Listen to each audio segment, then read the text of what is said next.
Got Joe Hunk on the line from 7:40 a.m. The Fallout in Montgomery, Alabama, talking Auburn football as we prepare for the NFL draft. And, of course, the Tigers always prominent in a number of selections, although I think we're going to see Auburn factor in heavily more so in 2021 and 22 than we do this particular year. So we hit on the two big defensive linemen, Derek Brown, Marlon Davidson. Who do you think is going to be the next one to come off the board?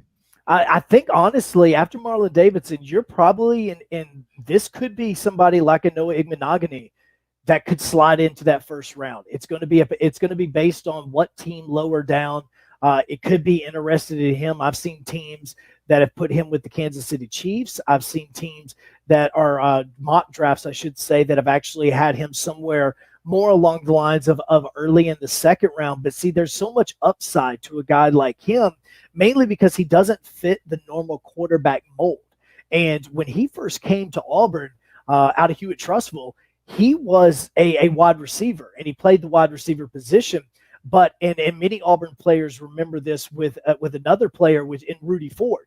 When he came to Auburn, he actually started at the running back position. But because during practice, not only through spring practice, but also throughout the fall, there became a need to have somebody come from the offensive side of the football onto the defensive side because the secondary was running thin. Rudy Ford did that, and Rudy Ford eventually became an NFL secondary player. And you've seen him play with the Arizona Cardinals as well as the Philadelphia Eagles. And so with him, that was what he did.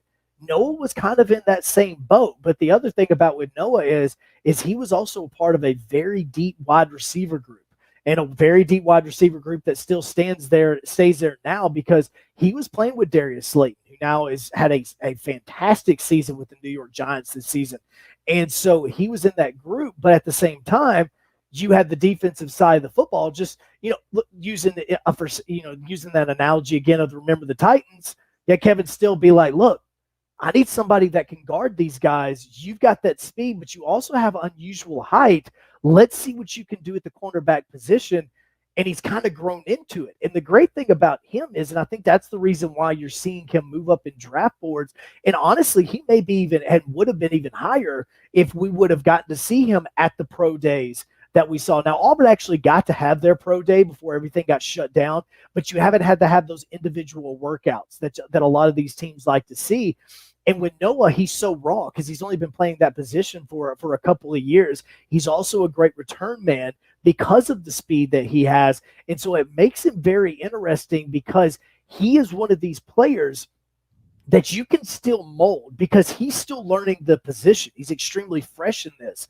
And so in his way, has a great potential of moving into being in maybe not a starting slot so far in this very first season, but in the rotation, in the two deep with an NFL football team, because of the fact that once they start getting him into OTAs and these secondary coaches in the NFL get a hold of him, they can teach him so much because he's not going to have the bad tendencies that some players are like that. Another player that's going to be like that at a totally different position, and you've seen him, is Prince Tega. And that's another one that as he's grown, he came to Auburn as a defensive player. Look, this guy didn't even play football until he got to high school in Alabama because he's from another part of the world. Like, there's actually a joke, and I hope that there's some NFL coaches and scouts that are seeing this, or even media members that will eventually get to talk about him. Ask him about his pet camel, okay? Ask him about this, okay? Or it's hilarious. He doesn't really have one, but that's always been the joke because he's from Africa. So, there's always been this joke of, how's the pet camel doing? And so, and he will joke about having a pet camel, but he came to Auburn as a defensive lineman. And the game that will most likely get talked about the most about Prince Tega is going to be that game where Auburn went to Clemson, and you saw Jarrett Stidham get sacked like 11 times. That was Prince Tega's very first game at the left tackle position.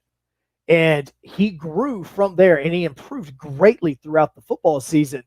But he's improved not from that game, but now into this NFL prospect that he is, and he could be a tremendous left tackle in the NFL.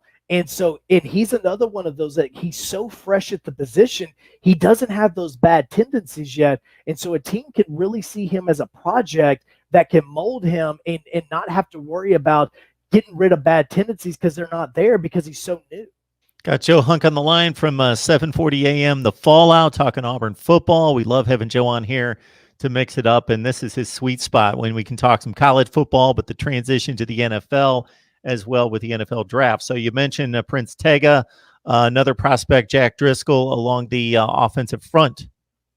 Jack Driscoll's, he's probably going to be a third-round guy. I mean, he's a guy that came to Auburn as a transfer. He's been very solid on this offensive line. But, for him, it's not saying that he's not a sexy name, but, he's very well prepared to be a blocker. He's got some quickness in him. He's got the ability to be able to not only run block, but pass block very well. But it's kind of this let's take a chance on him type guy. I think that this may be more of a project for an NFL team where he may end up being on a practice roster for a period of time. I really kind of see him as being maybe a 5th or 6th round guy for them. And again, there's players that come out of the 5th and 6th round. I mean, there's NFL quarterbacks that were the 4th round. So, and starting and making very good money and, potentially just are about to have a brand new child with Sierra. And so there's these types of players that will come out of these third-day guys.